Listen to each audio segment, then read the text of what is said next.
warahmatullahi wabarakatuh. Halo semuanya. Perkenalkan, nama saya Hesti Junisa. Saya Zulfa Maharani. Kami dari kelompok 7. Selamat menyaksikan. Pada kesempatan ini, kami akan mempresentasikan makalah berjudul Evaluasi Pelatihan. Makalah ini membahas bagaimana cara menilai efektivitas suatu pelatihan, mulai dari proses hingga dampak yang dihasilkan. Latar belakang yang terdiri dari 4 poin. Yang pertama, SDM kompeten jadi kunci keberhasilan organisasi. Yang kedua, pelatihan meningkatkan kemampuan dan kinerja. Yang ketiga, evaluasi pelatihan menilai efektivitas dan dampak. Nah, di era globalisasi saat ini, keberhasilan organisasi tidak hanya bergantung pada modal finansial atau teknologi, tetapi terutama pada kualitas sumber daya manusianya. Sumber daya manusia yang kompeten dan produktif merupakan aset strategi yang menentukan daya saing organisasi. Oleh karena itu, banyak organisasi berupaya meningkatkan kemampuan karyawannya melalui program pelatihan dan pengembangan. Namun, pelatihan saja tidak cukup, kita perlu melakukan evaluasi pelatihan, yaitu proses menilai sejauh mana pelatihan memberikan dampak nyata terhadap peningkatan kemampuan individu dan kinerja organisasi. Dengan evaluasi, kita bisa mengetahui apakah pelatihan yang dilakukan sudah efektif, efisien, dan memberikan manfaat sesuai tujuan yang diharapkan. Praktik-praktik evaluasi. Evaluasi pelatihan merupakan salah satu komponen penting dalam manajemen sumber daya manusia yang berfungsi untuk memastikan bahwa pelatihan yang dilaksanakan benar-benar memberikan manfaat bagi individu maupun organisasi. Evaluasi tidak hanya sekedar dilakukan di akhir kegiatan pelatihan, melainkan mencakup seluruh proses melalui dari perencanaan, pelaksanaan, hingga pasca pelatihan. Tujuan utama evaluasi pelatihan adalah untuk menilai efektivitas pelatihan dalam meningkatkan kompetensi, kinerja, dan kontribusi pegawai terhadap tujuan organisasi. Yang pertama, ada evaluasi berdasarkan reaksi peserta. Tahap pertama dari evaluasi menurut model Kirkpatrick adalah mengukur reaksi peserta terhadap pelatihan. Pada tahap ini, evaluator mengumpulkan data tentang kepuasan peserta terhadap materi, metode penyampaian, instruktur, serta relevansi pelatihan terhadap kebutuhan kerja mereka. Evaluasi reaksi seringkali dilakukan melalui kuesioner atau wawancara singkat di akhir pelatihan. Meski sederhana, evaluasi ini penting karena menjadi indikator awal mengenai persepsi peserta terhadap pelatihan yang dijalankan. Reaksi positif biasanya menandakan bahwa peserta merasa pelatihan bermanfaat dan menarik. Namun demikian, hasil dari evaluasi reaksi tidak dapat dijadikan satu-satunya tolak ukur keberhasilan pelatihan karena kepuasan peserta belum tentu berbanding lurus dengan peningkatan kompetensi. Evaluasi pembelajaran. Tahapan kedua adalah mengukur sejauh mana peserta pelatihan memperoleh pengetahuan, keterampilan, dan perubahan sikap yang diharapkan. Evaluasi ini dilakukan melalui pretest dan posttest, simulasi, studi kasus, atau penilaian praktik kerja. Hasil evaluasi pembelajaran dapat menunjukkan sejauh mana materi dan metode pelatihan efektif dalam meningkatkan kemampuan peserta. Dalam konteks organisasi, hasil evaluasi pembelajaran menjadi dasar untuk menentukan apakah kurikulum pelatihan perlu diperbaiki, instruktur perlu diganti, atau metode penyampaian perlu disesuaikan dengan gaya belajar peserta. Sebagai contoh, pelatihan berbasis simulasi dan praktik langsung seringkali lebih efektif dibandingkan pelatihan yang hanya berfokus pada teori. Evaluasi perilaku. Setelah pelatihan selesai, penting untuk melihat apakah peserta benar-benar menerapkan pengetahuan dan keterampilan yang diperoleh ke dalam pekerjaan sehari-hari. Evaluasi perilaku dilakukan beberapa minggu atau bulan setelah pelatihan, dengan cara observasi langsung, wawancara dengan atasan, atau kuesioner tindak lanjut. Perubahan perilaku yang positif menunjukkan bahwa pelatihan memberikan dampak nyata terhadap kinerja. Namun demikian, banyak faktor yang mempengaruhi keberhasilan penerapan hasil pelatihan di tempat kerja.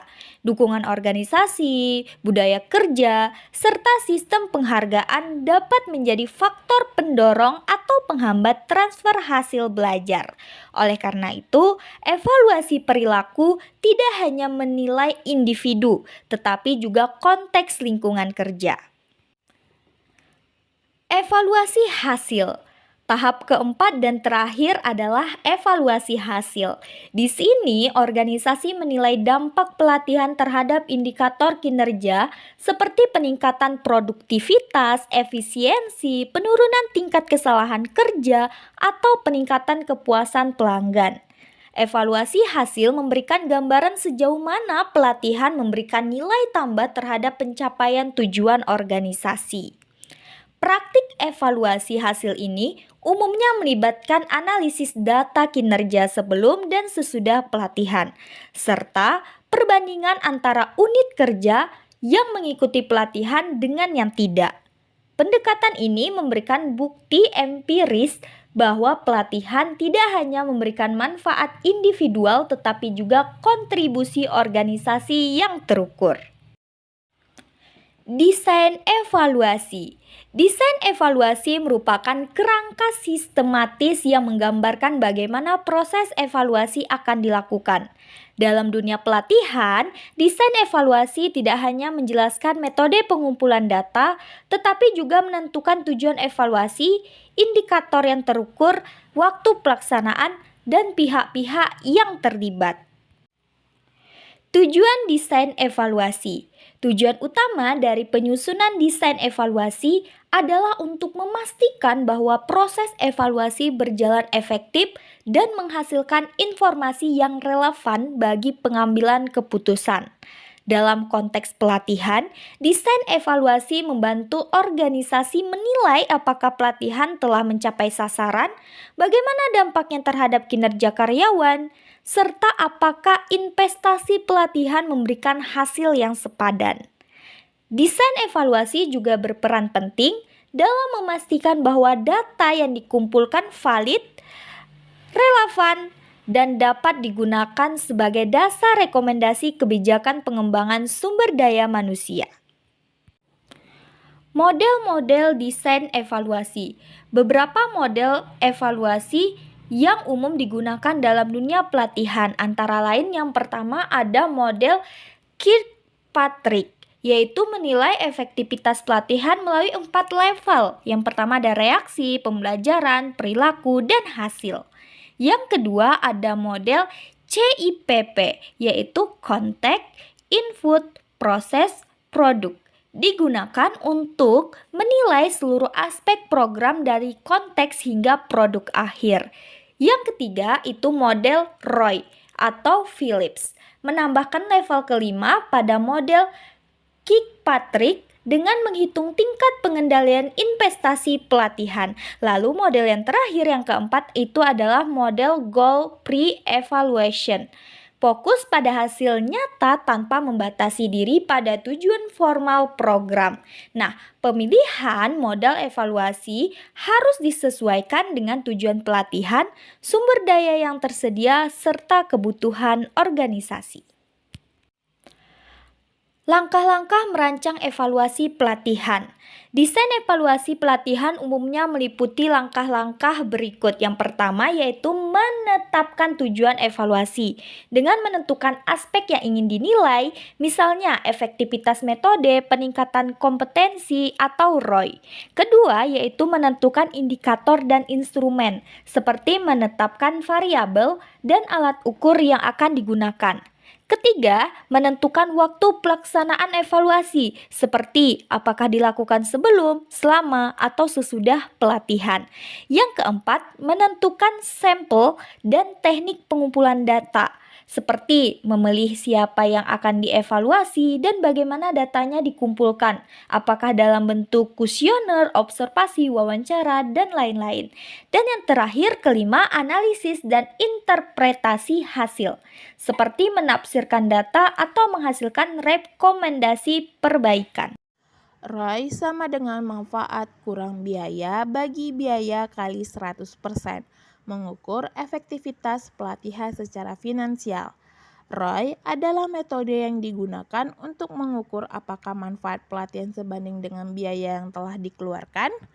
Menurut Phillips 2003, ROI memberikan dasar finansial bagi manajemen untuk menilai efektivitas pelatihan.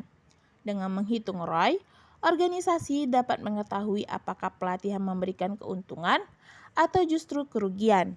Misalnya, jika pelatihan meningkatkan produktivitas sebesar 10% dan menghasilkan tambahan pendapatan, nilai itu bisa dikonversi menjadi rupiah dan dibandingkan dengan biaya pelatihan.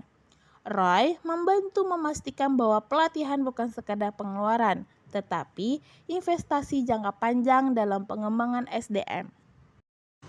Pentingnya pengukuran ROI.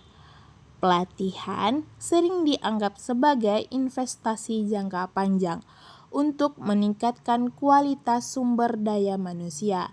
Namun, dalam praktiknya banyak organisasi yang belum mampu menjelaskan secara nyata manfaat ekonomi dari pelatihan yang dilakukan.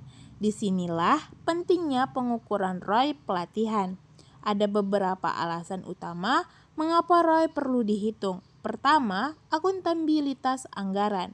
ROI membantu memastikan bahwa setiap dana yang dikeluarkan benar-benar memberikan hasil yang sepadan.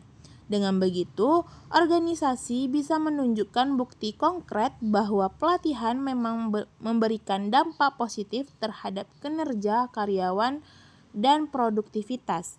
Kedua, sebagai dasar pengambilan keputusan manajemen.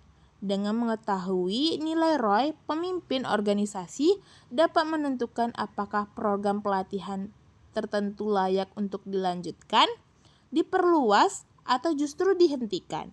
Ketiga, peningkatan efisiensi program. Melalui hasil ROI, bagian manajemen pelatihan dapat menilai bagian mana yang efektif dan bagian mana yang perlu diperbaiki agar pelatihan berikutnya lebih optimal. Dan keempat, meningkatkan dukungan pemimpin. Ketika hasil pelatihan dapat dijelaskan secara finansial, maka dukungan dari pemimpin akan semakin besar karena pelatihan terbukti memberikan manfaat nyata bagi organisasi. Jadi, ROI tidak hanya berfungsi sebagai alat evaluasi, tetapi juga sebagai alat strategi untuk menunjukkan bahwa pelatihan adalah bentuk investasi yang menghasilkan keuntungan nyata, bukan sekadar biaya pengeluaran.